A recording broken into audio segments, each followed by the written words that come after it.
I want us to just crystallize this information into a checklist, right? Because there's someone here who asked, I have a 13,000 shilling Chromebook. Can it start me off in my programming, or should I struggle and invest in a better one? What is the most affordable laptop you can recommend that can start me off? So I want to give you guys a scenario. So we said that we are problem solvers.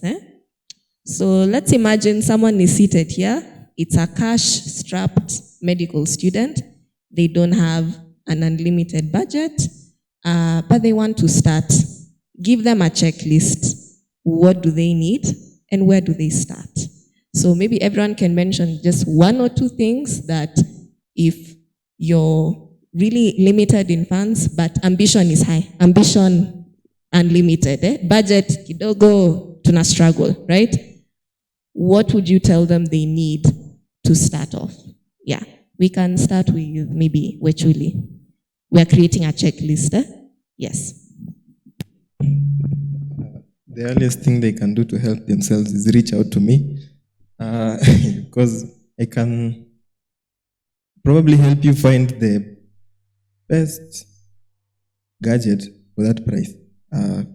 He says that's his part. This is my part, because I was interested in gadgets first before.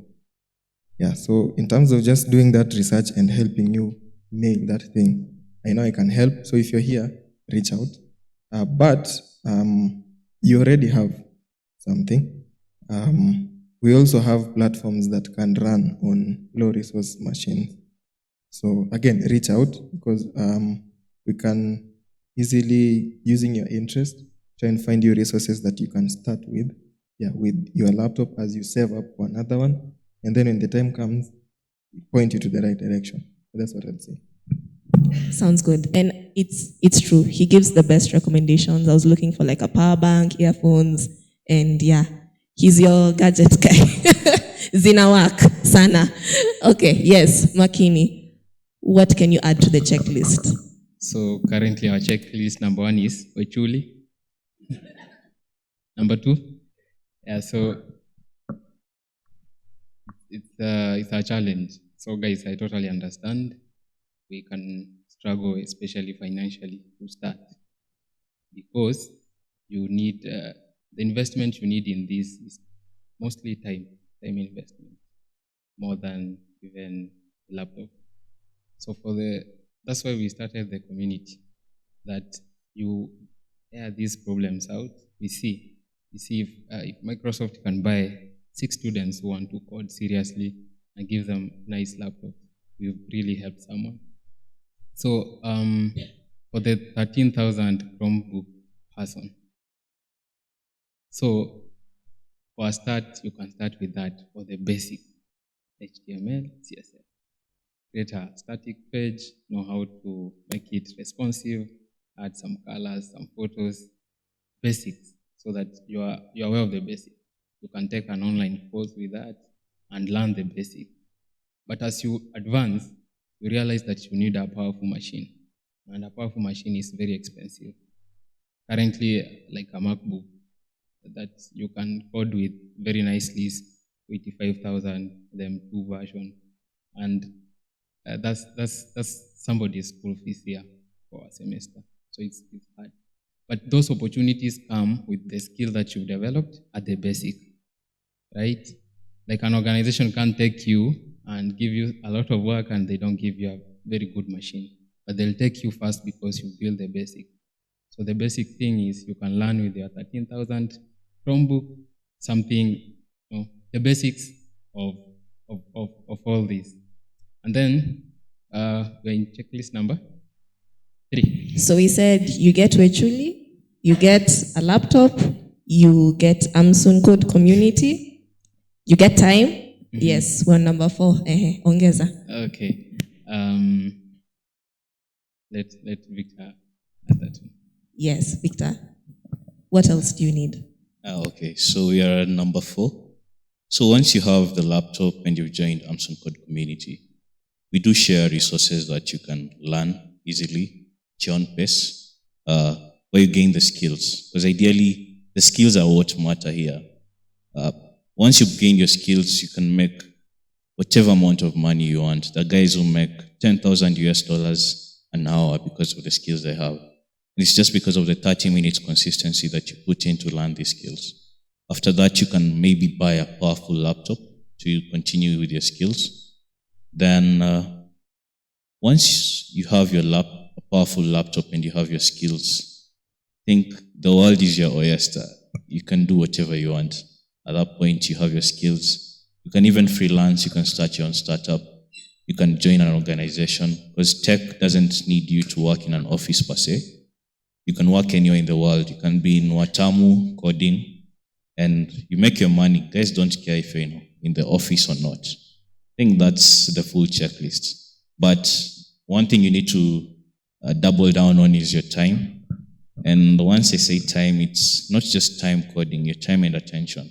You need to internalize whatever you're learning. The same energy and resilience you put into medical school is what you need to put in to this tech field.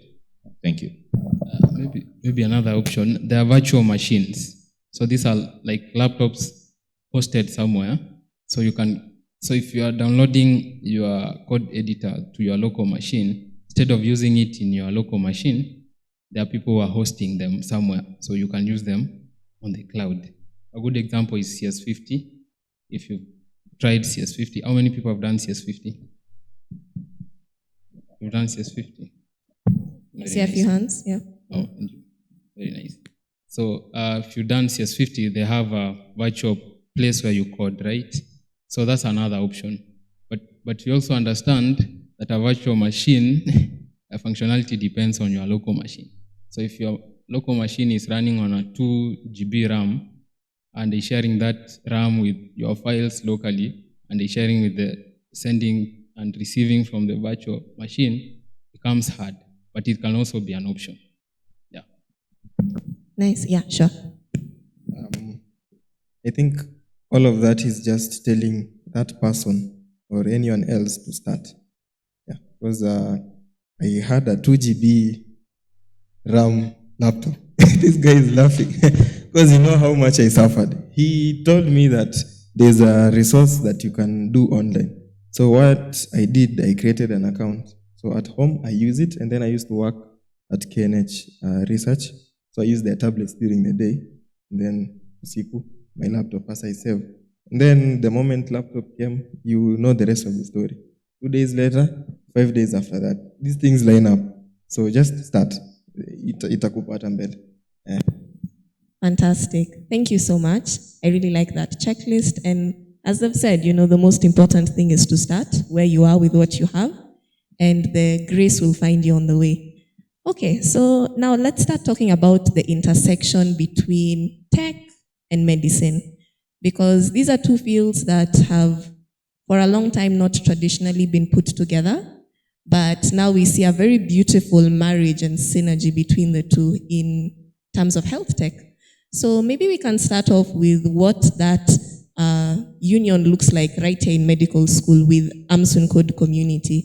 So Wechuli, you can tell us a bit more about what is Amsun Code Community, what do you do, what type of projects are you working on, and if someone does want to join or when someone joins, what can they expect? Yes. Expect a community of individuals who are willing to help. Amsun Code Community was founded by Makini. I was in fourth year. It is 2021. Yeah. So when he left us in charge. What we have been doing since then is spreading the gospel.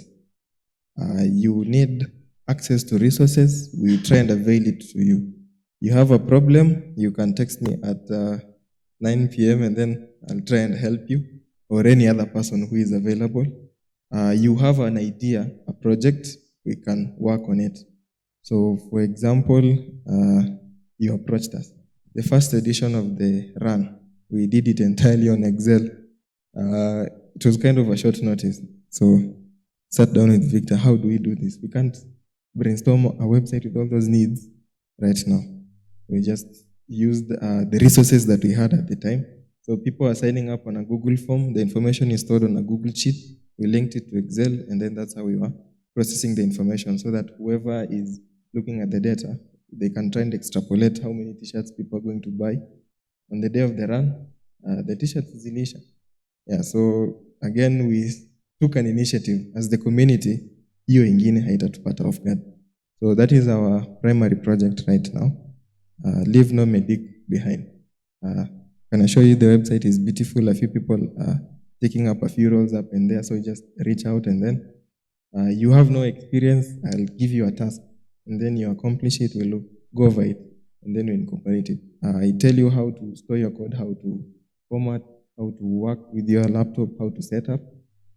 Basically, I'll take you through the whole process. And I think whoever has reached out, I hope I have done as probably solve your problem. Another project, as I've mentioned, it's also a community where you can suggest. So we are open to suggestions. For example, one of us suggested that we try and honor Amayo. So for background, Amayo was one of us. He was actually really good, very experienced, has also worked for quite some time. So we decided to act on the idea that one of us presented. We try and create a resource center for medical students. Everything, because right now, if we have an exam next week, you'll be looking for, I used to be that person.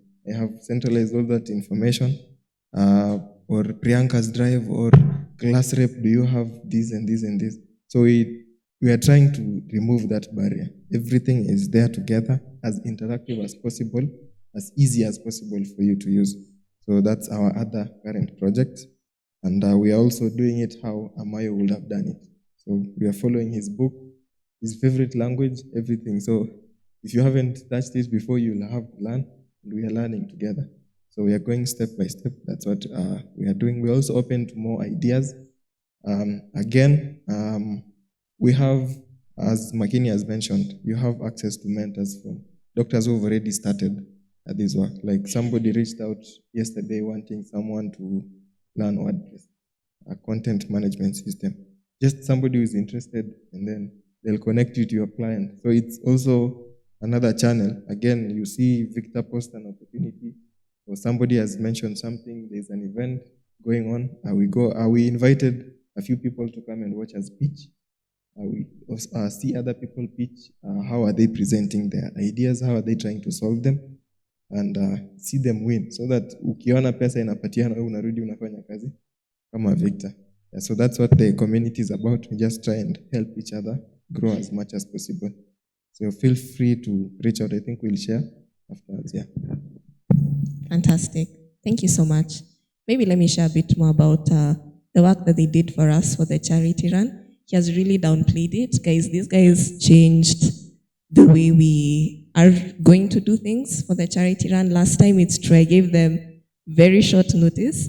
I think it was like 2.5, 3 weeks to race day. And I realized we've sent out the Google form and I have no idea how I'm going to juggle my head around all these stats. So we had like a short meeting with Victor and Wechuli, and I gave them an idea of the problems we have.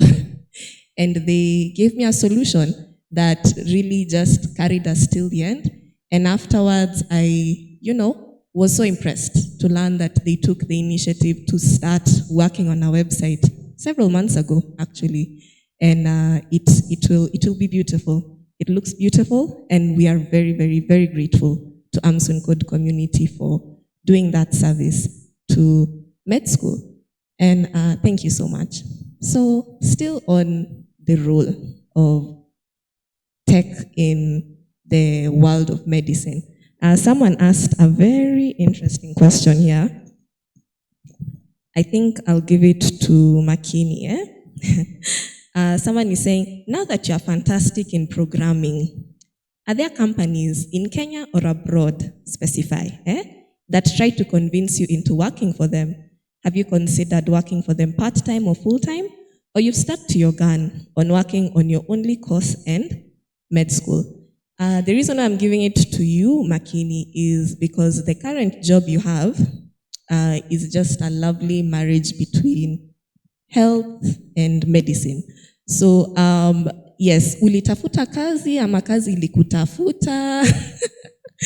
And what has that journey been like when it comes to just sieving through the options and finding what works for you and where you would want to invest your skill and expertise? Yes. That's a very good question. And we can remove the word fantastic from that line. Yeah. So I think that's a question my two best friends are here.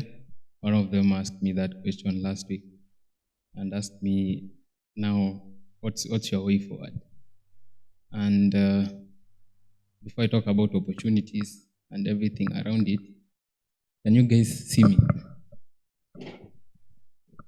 I'll talk something that I'm very, very passionate about, and I'll request you to listen very carefully.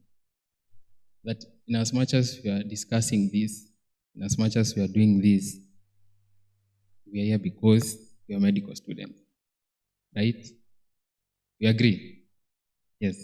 We are here because you are seated here because you're a medical student. So make sure you get that one first, right? So yeah, there are a few cases. I only know one of Polo. And of course, Yumi was really passionate about it. It wasn't second thought. He did it straight into it. And I think we were comparing salaries with Kolo, and I can tell you guys it's it's crazy. That guy, like, his monthly show of receipt, like payments, like 2.2 million is the least I saw per month for him. And you see, he took it straight into it. Like, he didn't think that he'll be a doctor sometime, maybe part-time, do a locum in the evening. He did it fully. So, passionately speaking, please be a doctor first. Make sure you finish what you started. You're here because you're a medic. Make sure you pass. And as much as we were doing, this stuff around, we really passed. We passed our exams and we made it out of school first. Now, the second thing, opportunities.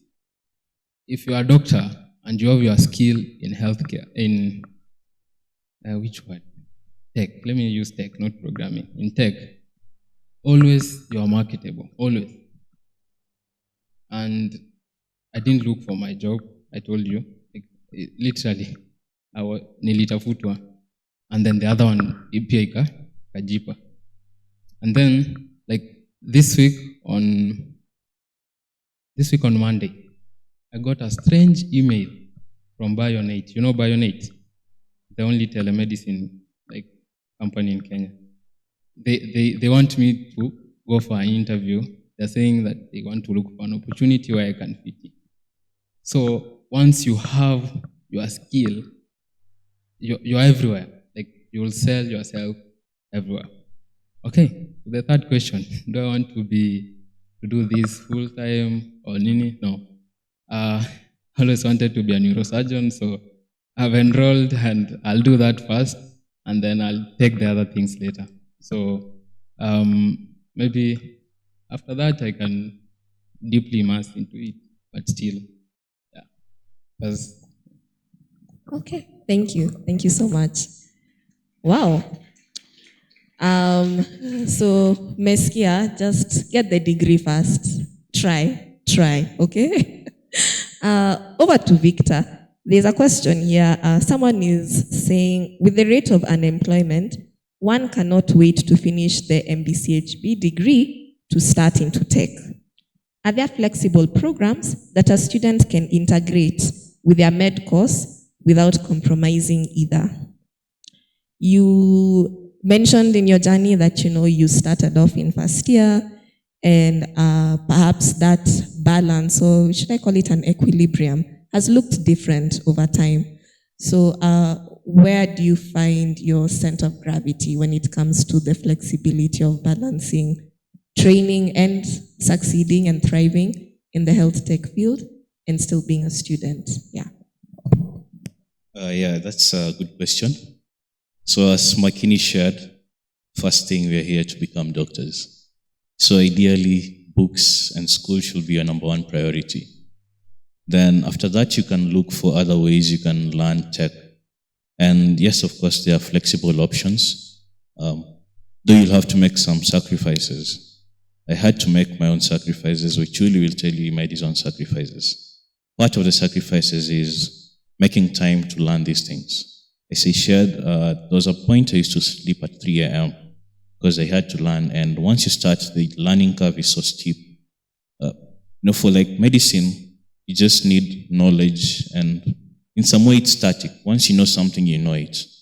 For tech, it's not about knowing, it's about doing it. And sometimes you can know something and you won't be able to actualize it in the real life. So you have to put in a lot of practice, a lot of reps, a lot of consistency to it. And when it comes to balance, it will be good to tell you guys there's balance, so you can do medicine and you can do tech. Honestly, there's no balance. Something has to take a hit. It's either your social life, your academics, something has to take a hit. So it's you knowing how to do this thing. So for me, my social life took a hit. First year, second year, third year, zero social life. So I had to learn to stay in my room, learn these things, build up the skills. But once you learn these things and you become familiar with them and you get mastery into it, you don't spend as much time as you would when you're starting. So it will take you maybe 1 week to learn a new language, when at the beginning it will take you maybe 3 months. So about balance, honestly, there's no balance. But one thing you need to know is you need to have a social life. You need to have a support system. You need to know how to take care of yourself mentally. Yes, you'll make the money in tech field. As you've been told, guys have receipts for 2.2 million. You'll see guys with new Audis, new Mercedes. Yes, the money is there, but you have to take care of yourself too. You should need a support system, take care of your mental health, and of course, books comes first. Learn and become a good doctor. Thank you. Thank you. Thank you so much. Still talking about tech and the medical field, let's discuss a bit about the gaps. I feel like we keep saying that, there are unlimited opportunities, and maybe someone is looking for inspiration for a project. So this question came in. Someone is saying, tech is really broad, in fact, an industry by itself. True. Are there pressing tech gaps in the Kenyan medical practice that require urgent attention? Things to be done before we can start thinking about robotics. For instance, many hospitals run softwares developed by foreign companies that don't necessarily apply to us. I'm sure you know about the crisis of the first Safaricom app, which totally failed until they decided to develop a local app, and its measure of success is outstanding. So when it comes to the gaps, right? Of course, there's a lot that has been done. I mean, just these 3 people seated here alone have contributed to so much of the solution, and progress that we've made as a community, as a healthcare space. But there's still a lot of work to be done. So maybe just to give some insight on what are those gaps, what do they look like, and maybe even comment, if possible, on why we haven't been able to solve them yet, so that, someone's brain can get turning, just to induce the creative energy. We can start with, who is ready with this? Makin, you look ready. Go ahead. Thank you for that question. So, let's agree to one basic thing, all of us here, is that after your school, you'll not get employment. As things stand. Personally, I'm not employed. Why do I say that? Because I'm not practicing what I trained to do at the moment, like formally trained to do, and the degree. So we start from that basic that we don't have work after med school. I used to think it's a fairy tale, like it's in the head of people. I used to think, I know an uncle who works in the Ministry of Health. I know a doctor who works at Aga Khan. I know the CEO of some hospital. But all that goes down to nothing after finishing internship. So that's the basic. So it shows from us, on our perspective as young doctors, that there is a crisis. So how are we going to solve that? For example, in Kenya, I think 12% of people live 2 hours away from the hospital or healthcare facility. And you can realize also we have just about 11% people who are insured to access healthcare in Kenya. So what happens to these people who can't access a facility, who don't have insurance? What happens to them? So you are seeing where the challenge begins. The challenge begins at home, that hauna kazi after school. That's the opportunity. Second challenge, Kenyans' healthcare is very, very expensive. Today I was in the NBU and a mother has lost their baby, but their bill reads 382,000 shillings. She comes from Kinangop. So she's going to pay 382,000 shillings and walk home bare hands without her. So what happened? And then you look at how resistance of antimicrobials is. Today, we did a panel for Klebsiella. All drugs in this hospital at KNH are resistant to, Klebsiella is resistant to all drugs, including the one and only that we trust, meropenem. You see where we are headed. So what remains for you? You want to try vancomycin, you want to do everything you are doing, but this baby will die out of Klebsiella. You see, another challenge is that microbial resistance is on the rise. So how are you going to solve these problems? That's where the opportunity lies. So, and then we've been talking about healthcare innovation, but we haven't talked about really what are these examples of healthcare innovations. And I can give you some examples. One of my favorite one is the Proteus swallow pills. So they've made small pills, just swallow, they diagnose you while in your GIT, they do endoscopy, they treat, if there's a band there, they can, add some chemical there to close the variceal band. And that's a small pill can revolutionize healthcare. Talk of targeted cancer chemotherapy. Guys have, come up with how they can now target a cell that has cancer compared to, the chemo that we give and your hair just goes away, you see. And then talk of telemedicine. So I'm giving examples of healthcare innovation. Telemedicine, which is failing terribly, but it's working somehow. Talk of Tibu is in Kenya. Talk of Bionate, but you see Tibu and Bionate have been started by Swedish and Mzungu from somewhere. We don't have a local thing that we can say, hey, this was started by Ruby or Wechuli, and he has employed, all these doctors here, and they're working there. So that's telemedicine, where you can chat with your doctor. I usually try them out to see how they work. So you ask them, I have a headache, and then, of course, they can't get the gist of it. Because a mom comes and says, nasikia kichwa leo inakaa mgongo.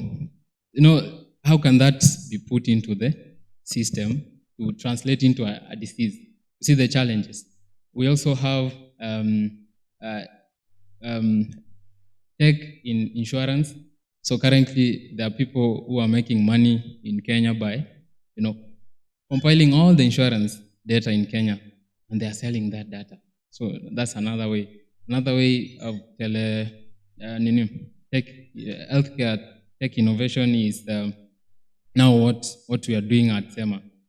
Now, modeling disease patterns, trying to understand infectious disease, creating, models to predict the next disease in an area, and we are taking data from Africa and, creating those patterns.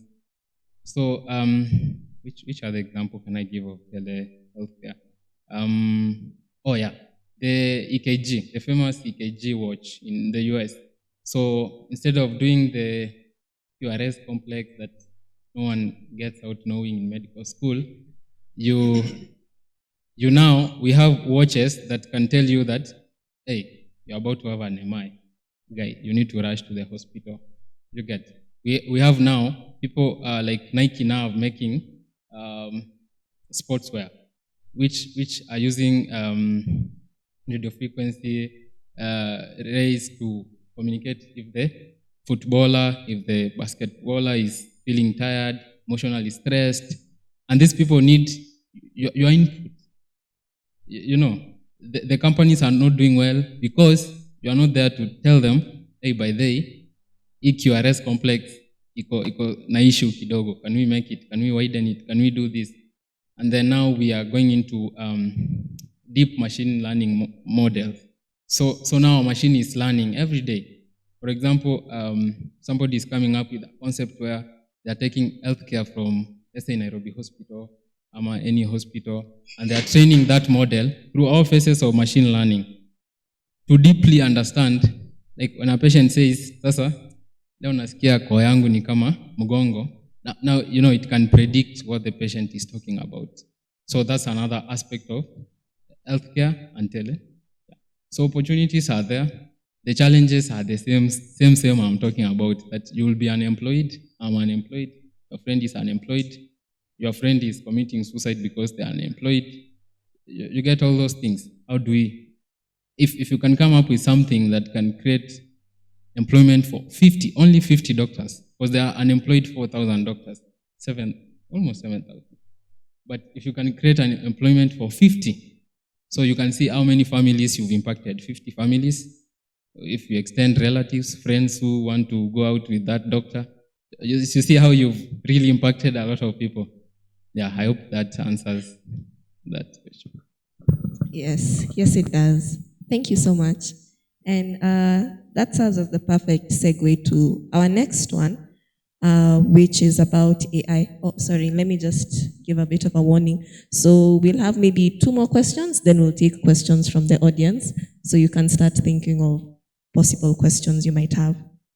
So you've spoken about deep machine learning. I'm sure all of us have either interacted with or heard about ChatGPT, right? And GPT, wow, yeah, that one.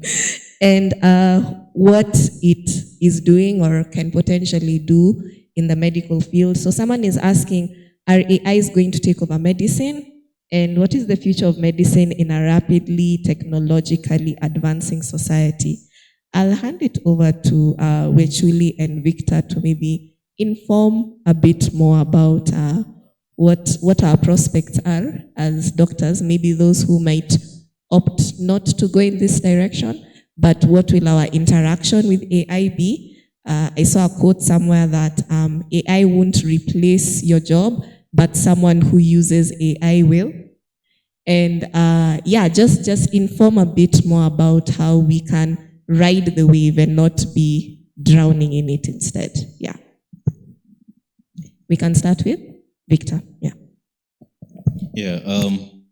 AI, right now we're in a phase where artificial intelligence is eating up all sectors of the economy and all work.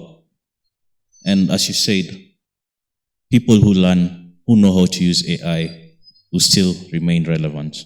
AI is here to help us do our work easier. So don't look at AI as the enemy. Just look at it as something to augment whatever you're doing. And artificial intelligence actually is very easy to learn compared to coding, because it's just training a model to learn from data.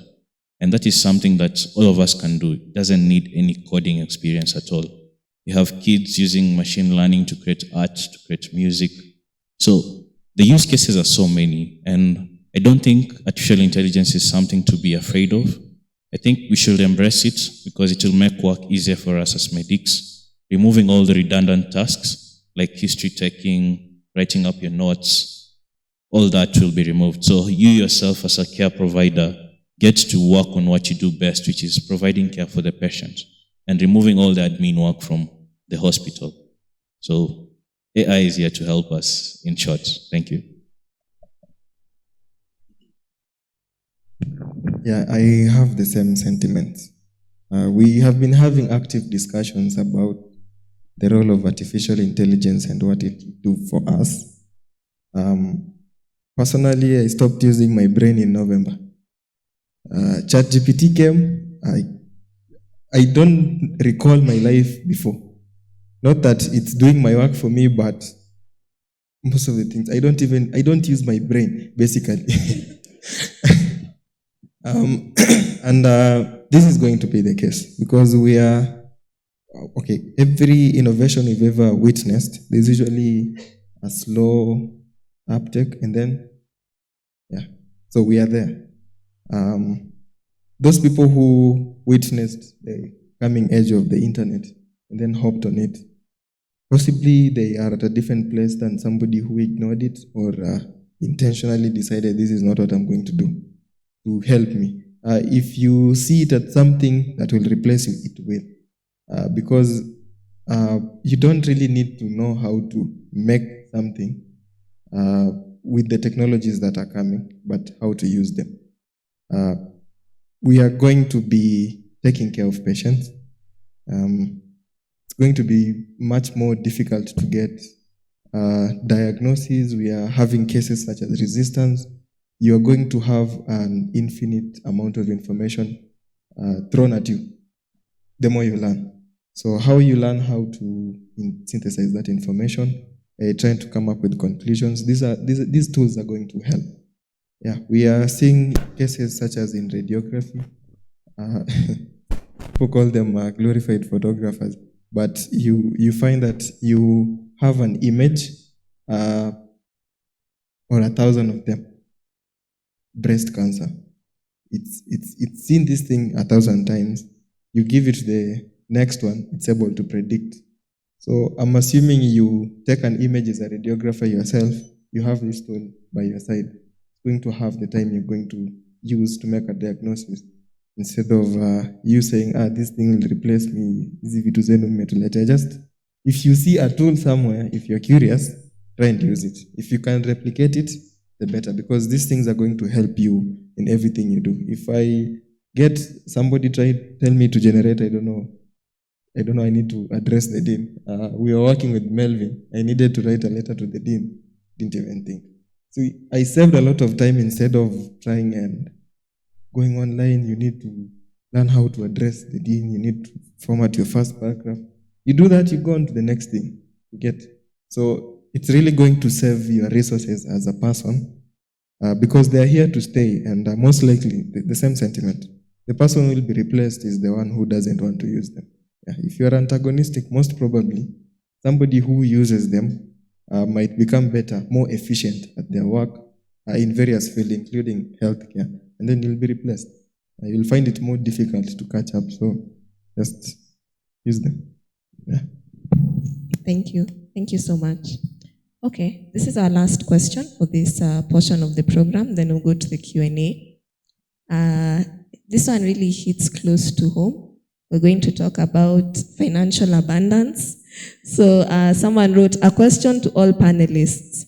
Is the path of health tech one in which someone can expect to gain financial abundance? Yes. In a nutshell, ikonado. Let's start with Victor. Yeah, there's a verse in Ecclesiastes chapter 10. I can't remember the rest. But it says something to the words, your cup runs over. So, yeah, in tech, you'll make massive amounts of money. Guys have made millions, billions. I know a former alumni in UAN whose company is valued at 3 billion right now. They're given 3 billion actually.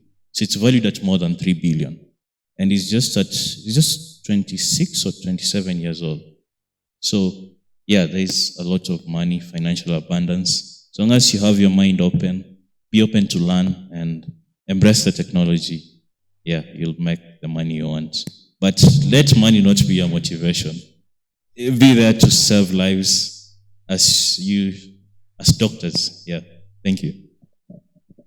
Yes, everyone can answer, even as we finish virtually. Yes. I have been provided with opportunities to do the same, such as join Victor in his venture. And, money came. We were confused. We stood in front of people. We told them that there is a problem we are trying to solve. Help us. Okay, you are doing a good job. Is there someone on your team who has done it before? No, but we are medical students. We have interest in this. Oh, okay, yeah, it happens a lot of time. That's what we are doing. We are basically using the money to try and build the product. At the same time, thanks to again this meeting, because people are saying the poster, unaweza tutengenezea hii sijui niko na nini. So thank you for showing up, because now I have worked for a few months as a freelancer. So there's money. You are probably going to be employed somewhere. We have seen people like Dr. Mandela, who are alumni. They just finished and then went into employment. They are working in various innovations, trying to marry the two or leave it entirely, like Collins. But there's a lot of money. You just have to be open to learn and be patient, because again, the fact that you are here means you absorb knowledge very quickly. You will, if you're interested, you'll have an easy and a hard time at the same time, because you go through concepts very fast. You're able to assimilate them. So you will find yourself, if you're consistent, passionate enough, these things will come. It's not even supposed to be your number one worry. You're supposed to enjoy it or suffer through it. Because afterwards, the bigger the mountain after you solve it, that's what I can say. Yeah, there's money. Yeah, before I talk about money, I'll comment on the artificial intelligence, machine learning. So if you're a budding person who wants to code, it will sound very nice to tell people, I'm doing artificial intelligence and machine learning. At the moment you start doing those things, you may realize it's not even your thing. It's taking over the world and everything, but there's something it can't take away from doctor-patient relationship, empathy. You can train your model to do everything, but you can't train it emotionally. You can't give it it's the hippocampus that gives the limbic system, yeah. For it to, isolate emotion from somebody, know that they are really in pain, and they don't need you to listen the next symptom. All you need is to take this patient to theater immediately.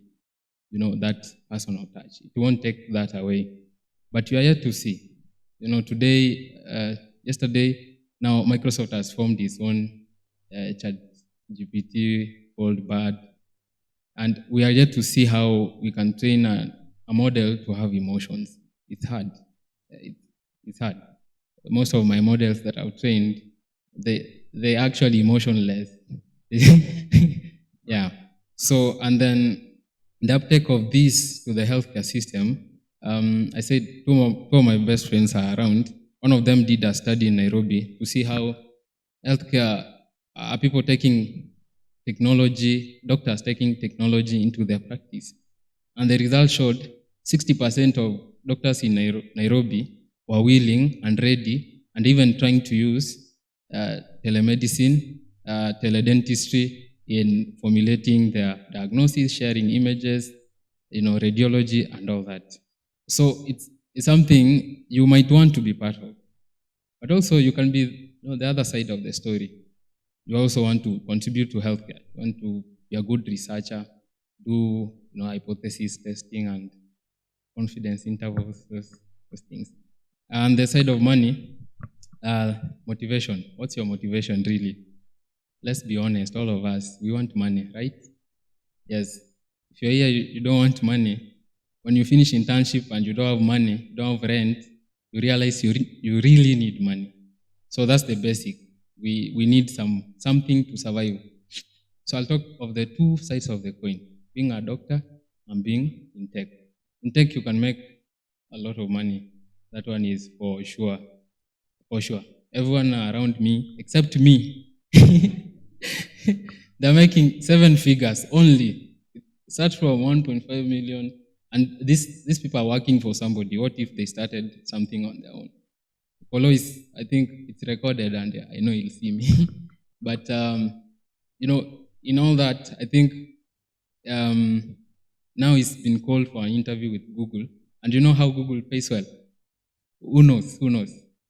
That if in case you die and you're at Google, so your family, your wife receives, or your wife or your spouse receives almost 500 Gs per month until they die.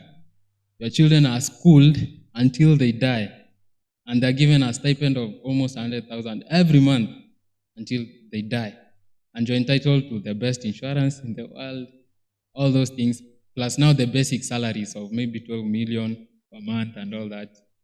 So that's Just so true. something basic, you can buy bread, something small, small. So yeah, if your motivation is money, then I can encourage you. That's where we are headed. If you want to code, you are going to make money. Tech, healthcare. On the other side of the coin, if you are a good doctor, a really good doctor, which nowadays we lack, we are really not good doctors. If you are a really good doctor and you do your practice so well, you grow very well. I can tell you, my mentor is Dr. Magoa, but there's also another mentor who I can't mention because I'm mentioning his figures. In a day, he does only 2 surgeries. That's neuro, maybe. But he does only 2 surgeries in a day. 2. And he's finished, he goes home and rests. Each surgery, the basic, he asks for each surgery, 650,000. And I've seen him in a day, he banks 1.5 million. So you can add up in a month. If say he does, maybe you can say how many you can take 10 surgeries. Yeah, if he rests on Friday. If he does 10 surgeries, and neurosurgeries are very long procedures. Let's say in a month he does maybe 10, just 10 on a bad month, right? And it's recorded, but a doctor in Aga Khan is paid by Aga Khan 12 million, like as his salary, all those things, and then add on the locums you can do here and there. So on the other side of the coin, like if you're a physician, and maybe you are working on infectious diseases, you've gotten a good research grant, maybe let's say 40 million USDs from maybe which drug company, GSK. You see, that's a lot of money. So there's 2 sides of the coin. So your motivation should be key, because also in HealthTech, last month, Microsoft laid down 30,000 workers, Google 10,000 workers. Like you are laid off, hauna kazi, and you've been earning all these benefits. Maybe it's like a pension that remains. So you see, there's also the challenge on the other side. You get, see, you learn your coding 1 month, 6 months, 1 year, and boom, you're earning 2.2 million. There's also, the time that it takes, the effort and all that. But yeah, in a summary, it's a lot of money in HealthTech. A lot of money. Thank you. Thank you so much. So I think in summary, what I'm hearing is you need to be good at solving problems, right? Because the skill in itself will not bring you the 2.2 million. It's what you do with it and the utility in regards to what is the most expensive problem that defines how much your starting salary will be.